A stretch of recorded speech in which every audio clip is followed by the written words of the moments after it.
YouTube, welcome back to a new video. If this is your first time here on the channel, thanks for stopping by. Definitely check out some of my other videos, and if you like what you see, go ahead and like, comment, and subscribe. I greatly appreciate it. You guys know how much I love my handheld and portable gaming, and apparently handheld gaming is back. I mean, to be quite honest with you, for me, and I'm sure for many of you guys out there, it never really went anywhere, but apparently now it's back. A couple of days ago, I read an article on Forbes, and I'll leave the link to that article in the description box below. But the gist of the article was basically that there's a leak that Sony might have something cooking up their sleeves, okay? Again, this is a leak, so we could take that with a grain of salt. But Sony might be dropping a handheld system next year? Huh? Apparently, the code name for this new handheld is Q Lite. That's what Sony's calling it. Apparently, it's going to look like a PlayStation 5 controller, so it is going to have haptic feedback. It's going to have adaptive triggers.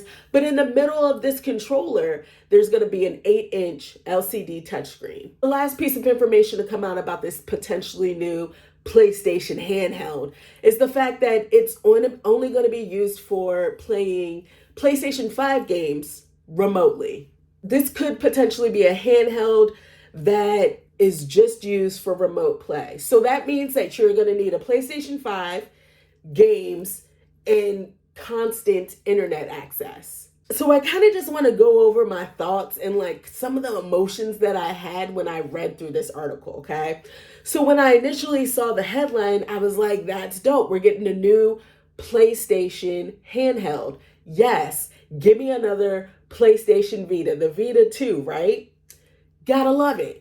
But then I started thinking about how Sony did the Vita dirty. And when I say that they did the Vita dirty, what I mean is that they kind of stopped supporting it pretty early on. I love the PlayStation Vita. I think it's an amazing handheld. It's sleek. The design is sleek.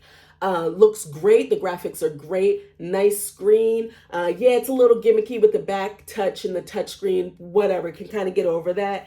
But off the break, like the first 2 years of the PlayStation Vita being out, I feel like Sony was supporting it. Maybe even 3. I don't know. But off the break, I feel like they were putting out some big name games on the PlayStation Vita. And these games kind of were like counterparts to the games that were releasing on the PlayStation 3. So there was like an Uncharted game, Uncharted Golden Abyss, which was actually really good. I liked that game. There was a Little Big Planet game on the PlayStation Vita. Resistance, if I'm not mistaken, was even on the PlayStation Vita.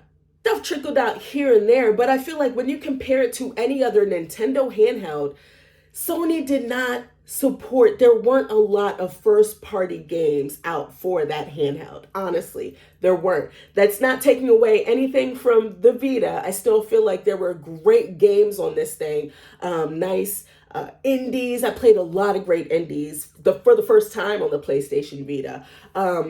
Niche titles, all that good stuff. But as far as Sony first-party games, they kind of stopped, supporting it pretty early on. As I started reading through the article and I got to the part about it just being for remote play of PlayStation 5 games, I was kind of like, huh? I was confused. I was left a little confused.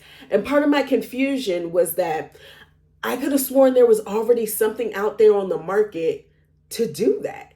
And I know that there is because I kind of looked into it. It's the Backbone controller, and it's basically just a shell, okay, with the layout for PlayStation. There's also one branded for the Xbox, okay? So it's basically a shell. You stick your phone inside of the shell, and it basically has your buttons and everything, and you can play your PlayStation 5 games remotely.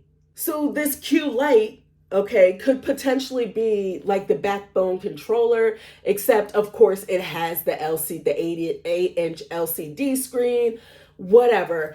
I just feel like it's kind of like the same thing. The concept of the Backbone, or potentially this new, PlayStation handheld, is cool when you think about it, right? I mean, that it's allowing you to move within your house or wherever you are that has internet connection. So technically it is a handheld, but I can't use this when I'm on a road trip. Like I'm getting ready to go next month, driving 4 hours away to go see my son graduate and get his master's degree.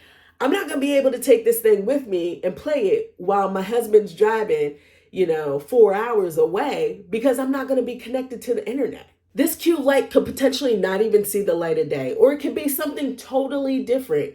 Who knows, right? We don't know. And it could very well be the case that this just might not be for me. I might not be the target market for this new Sony handheld, and that's okay too. But I did want to share my thoughts as someone who loves handheld gaming. I definitely wanted to kind of like chat it out with you guys because I would love to see Sony put another handheld out on the market as long as they were dedicated in supporting it. If Sony can make this all make sense and make it all add up, I mean, that would be great. I know there's no E3 this year, but I'm pretty sure Sony will still have some type of like presence around that time and have some type of like digital conference to share some upcoming news about PlayStation software and hardware, if there is any. At the end of the day, I'm all for handheld gaming, right? I love handheld gaming, so I'm interested in seeing what this Q Lite is and what it could be, if it's going to be anything at all. But I personally would like to see something along the lines of the PlayStation Vita. But I don't want it if they're not going to treat it the way it deserves to be treated, if that makes any sense. I mean, they kind of have a history of doing this because, like, if you kind of look back, like the first iteration of PlayStation VR, I feel like they kind of left it hanging in the wind too. They kind of stopped supporting it as well. So yeah, guys, I just wanted to hop on here and give you my thoughts about this potentially new PlayStation handheld and love on the PlayStation Vita just a little bit more. Let me know what you guys think about this leak. Is this something that you would be interested in? Are you interested in playing PlayStation 5 games remotely on a dedicated Sony handheld? Or is this something that you really could care less about at all? I'm going to thank all of you for watching this video, and I'll check you next time. Peace.